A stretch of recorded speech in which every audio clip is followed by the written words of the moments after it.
มาเบิ่งข้อที่29กับข้อที่30ของบทเสงจดสั้นม.7 วิชาวิทยาศาสตร์ธรรมชาติเนาะในช่วงเรียน2023-2024อยู่ในข้อที่29เนาะข้อที่29นี้จะเป็นสุดคิไลของเวลาเฮาเรียนของลูกกล้วยเดียวให้เฮาบอกว่าคือตัวใดเนาะคันถามว่าเพิ่นก็ให้มาให้เฮาข้อใดแม่นสุดคิไล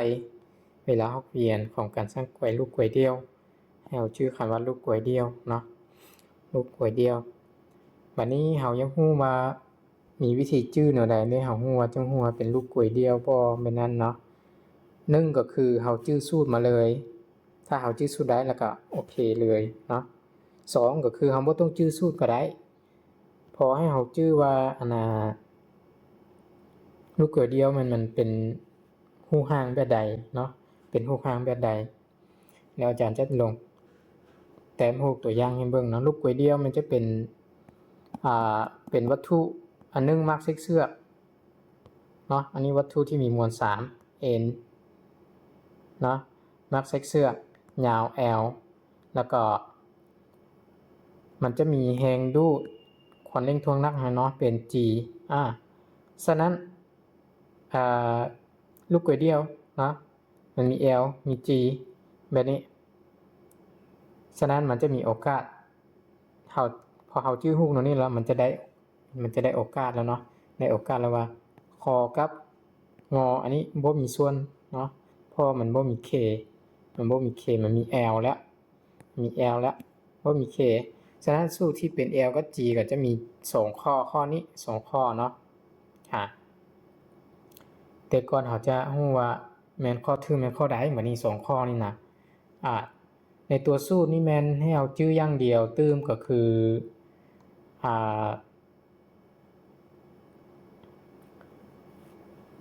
L ส่วน G เนาะ L ส่วน G ตัวอยู่ในตัวนี้ L ส่วน G ฉะนั้นมันจะมาตรงกับข้อกอเนาะ L ส่วน G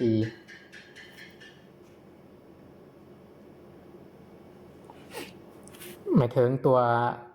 ขวัญยาวไปส่วนกับตัว G เป็นค่าที่ขวัญเร่งทวงน้ำหนักเลยเนาะฉะนั้นตัวนี้ค่อนข้างง่ายแต่ถ้าบ่จื้อก็คือบ่ได้เลยเนาะ L ส่วน G เพราะว่ามันมี2ตัวเนาะ G ส่วน L L ส่วน G งงก็คืออาจจะผิดอยู่2ตัวนี้ถ้าว่าเฮาจื้อได้เนาะจื้อได้ก็คือที่ถูกเลยเนาะฉะนั้นข้อที่ถูกในนี้ก็จะเป็นข้อกอเป็นข้อที่ถูกต้องเนาะวันนี้มาเบิ่งข้อ30นี่จะเป็นไฟฟ้าสลักเนาะไฟฟ้ากระแสสลักคำถามเพิ่นให้มาแม่นวงจรไฟฟ้ามีเครื่องต้านไฟฟ้า40โอห์มก็สายมีความต้านสะท้อนไฟฟ้า5โอห์มและเครื่องมีเครื่องท้อนมีความต้านบรรจุ35โอห์มต่อเรียนกันเนาะเบิ่งวิธีต่อแม่นต่อเรียนกันแล้วต่อใส่โบไฟฟ้าสลักที่มีผลลบระดับไฟฟ้า100โวลต์อันนี้แม่นอยู่รวมเนาะควรเข้มกระแสไฟฟ้าผ่านวงจรไฟฟ้าเป็นเท่าไหร่ให้สอบหา I รวมเนาะสอบหา I รวมในสูตรต่อเรียนต่อขนานเราก็จะได้ชื่อคือกันมาใส่เนาะว่าอันใดแม่นสูตรต่อเรียนอันใดแม่นสูตรต่อขนาน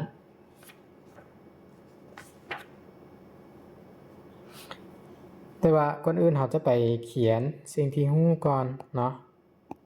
ให้ฮู้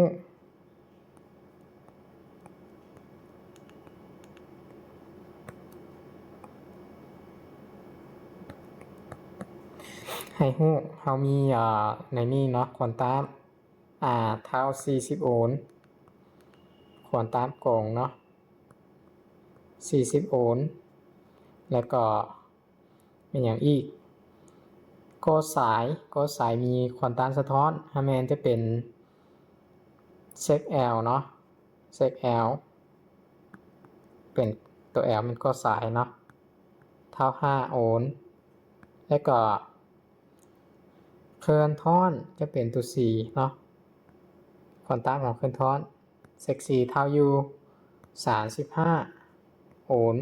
แบบนี้ต่อเรียนกันวันนี้มีผลลบระดับไฟฟ้า100 โวลต์แบบนี้เนาะให้เฮาสอบเป็นอันนี้เขียนอยู่ต่อนี่เลยอยู่เท่า100 โวลต์และแถวลูกนี้จะบอกว่าเป็นตัวซอกเนาะซอกหากระแสไฟฟ้า I มีเท่าใดแบบนี้เนาะโอเคในการต่อเรียนนี่ให้เขาใช้สูตรเลยก็ได้เนาะที่ว่าสูตรคือสูตรก็ต้องจื้อแน่แต่อาจารย์จะแต้มหูก่อนเนาะแต้มหูก่อนจะแต้มหูในเครื่องตามสีต่อเรียนเนาะหูมันจะเป็นขวานตามต่อเรียนกับL เนาะ L ก็สายจะเป็นก็สายแบบนี้ต่อเรียนอีกสกับ4แล้วก็ต่อสกับไฟฟ้าสลักแบบนี้เนาะไฟฟ้าสลักแบบนี้L 4แบบนี้เนาะแล้วให้เราซอกหากระแสไฟฟ้า I ที่แล่นมาที่แท้ I นี่เราบ่สามารถเขียนลูกศรอันนี้ได้เนาะเพราะว่ามันเป็นไฟฟ้าสลักแล้วมันจะไปแล้วก็กราฟแน่ไปมาไปกลับเขาจะให้ลูกศรมันไปอย่างเดียวไม่ได้บ่ได้แต่ว่าอาจารย์เฮ็ดเพื่อให้เราฮู้ว่ามีกระแสไฟฟ้าแล่นตามสายไฟเท่านั้นซื่อๆเนาะตามสายไฟไปผ่านแต่ละเครื่องเนาะวันนี้ U ก็คือ120อยู่นี่บ่แม่น120เนาะ100เนาะ100 วัตต์โวลต์ผลลบระดับไฟฟ้า100 โวลต์แบบนี้เราก็จะได้ไปซอกกระแสไฟฟ้านี่ก่อนเราจะซอกกระแสไฟฟ้านี่ก็คือจากสูตรนะเราไปซอกควอนตัมรวมก่อนหรือบ่เราก็เอาเป็นว่าอาจารย์จะซอกควอนตัมรวมก่อนเนาะเราต้องรู้รวมก่อนอาจารย์จะเขียนว่าบทแก้เนาะซอกหา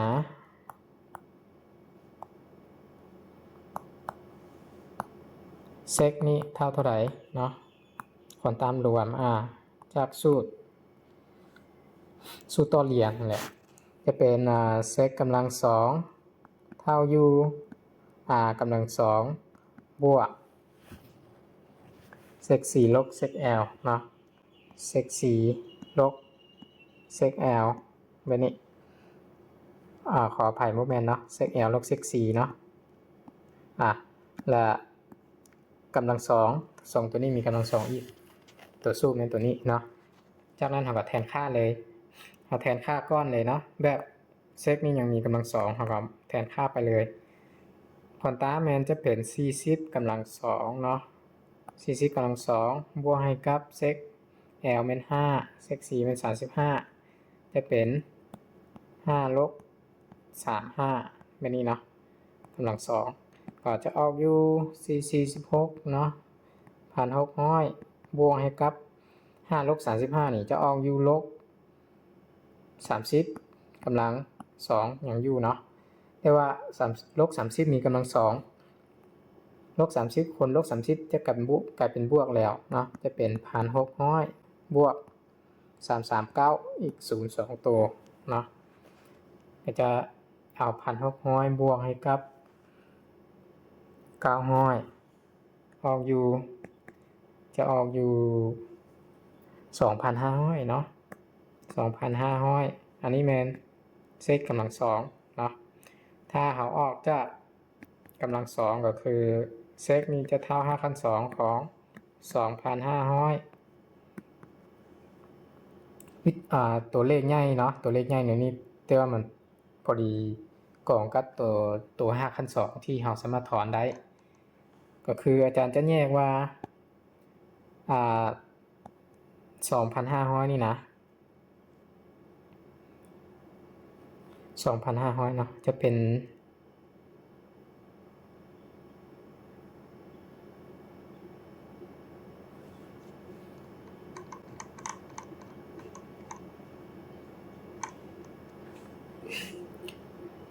โอเค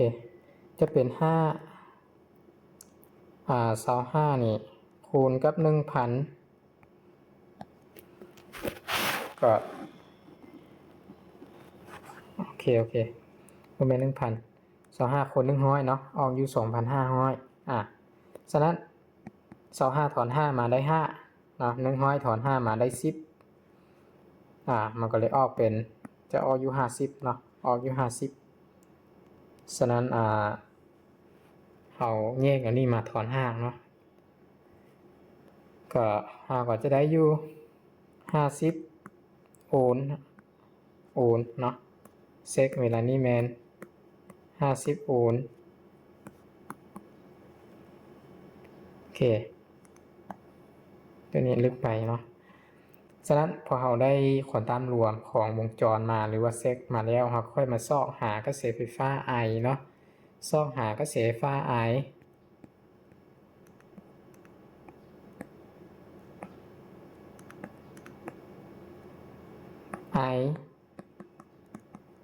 เท่าใดจากสูตรเนาะจะสูตรก็เขียน O นั่นแหละ I เท่า U ส่วน R เนาะ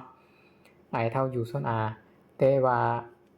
เวลานี้แมน I รวมเนาะก็จะเป็น I รวมเท่า U รวมส่วน R รวมเวลานี้เป็นเซกแล้วเนาะเซกก็จะได้เป็น100หาร50อยู่แม่น100ตามในสิ่งที่ฮู้ขึ้นให้มาเนาะสิ่งที่ฮู้ขึ้นให้มาหาร50แมนค่าเซกที่เฮาซอกได้อยู่ถึงนี้บัดนี้ก็ออกอยู่2อะไรเนาะ2แอมเปร์100หาร50ออก2ก็จะได้ I แมน2แอมเปร์คือขันตอกมานี่เราไปเบิ่งว่าขันตอกแมนข้อใดเนาะ2แอมเปร์ก็จะถึกอยู่ข้อเนาะอันนี้เป็นข้อที่ถูกต้องโอเคฉะนั้นอยู่ในข้อ29ก็คือเป็นสูตรที่เราต้องจื้อมาวางใส่เนาะส่วนข้อ30นี่ก็โอเคเราไปซอกหาผลตามรวมก่อนแล้วค่อยมาซอกหากระแสไฟฟ้าที่หลังหรือเราจะเขียนสูตรกระแสไฟฟ้ามาก่อนก็ได้เนาะจะเขียนสูตรกระแสไฟฟ้า I เท่า U ส่วนเซกมาก่อนแต่ว่าเซกเราบ่ฮู้เนาะตัวอย่างคือเรายังบ่ได้ไปแก้เซกอยู่เทิงนี้เรามาเขียนสูตร I เท่า U ส่วนเซกก่อนแล้วเราก็จะหมายเนาะหมายเป็นสมผล1ไว้แบบนี้ก็ได้เนาะแล้วไปซอกเซกมาที่หลังก็ได้ซอกเซกมาจากสูตรตามจานซอกที่ถึงนี้เนาะเอาซอกเซกมาแล้วได้เซฟแล้วค่อยมาแทนใส่ก็ได้คือกันเนาะแต่ว่าแล้วแต่อันน่ะผู้เกว่าจะเกณฑ์อะไรเนาะฉะนั้นอยู่ในข้อเสา9หา30แม่นมืดประมาณนี้